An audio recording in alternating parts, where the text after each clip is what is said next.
There is breaking news from the Middle East, and this is significant. It is getting hotter there. Syria and Iran just last hour threatening to retaliate against Israel after Israeli fighter jets reportedly launched an airstrike inside of Syria. Remember just a few days ago, a top Iranian official saying that any attack on Syria would be considered an attack on Iran as well.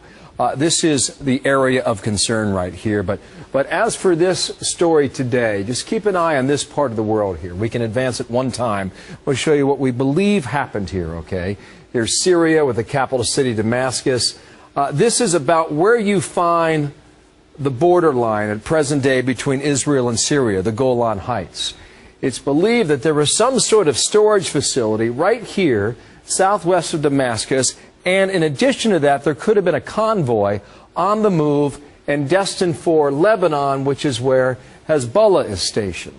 Now, we'll go back to the bigger map one more time because I want to bring in KT McFarland on this. In this whole section here, whether it's Syria or whether it's Lebanon, Israel to the south, Jordan as well, which has been very quiet lately, which is a little unusual given the Arab Spring, and then Egypt down here, and specifically the area of the Sinai Peninsula, which bumps up right against Israel to the south. With that, KT McFarland, Fox News national security analyst with us, and good morning to you.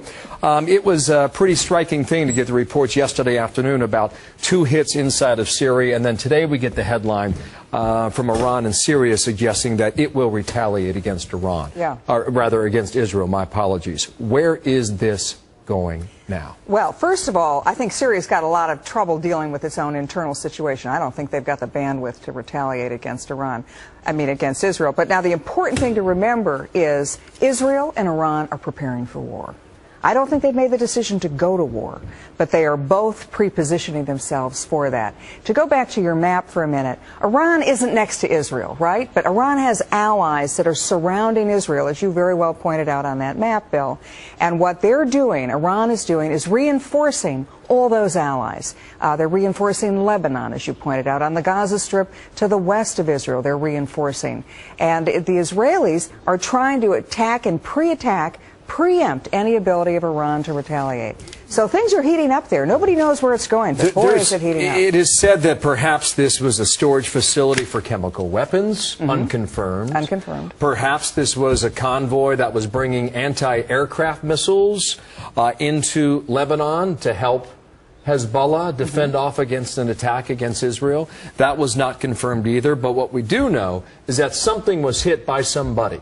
And if you're the Israelis, would this not be the perfect time to do that? Yeah, absolutely. Syria is so entirely distracted with its own civil war. Syria's distracted. Whatever happens, Israel cannot allow those Golan Heights area, which they fought over for years. You know, the last several wars have been over the Golan Heights.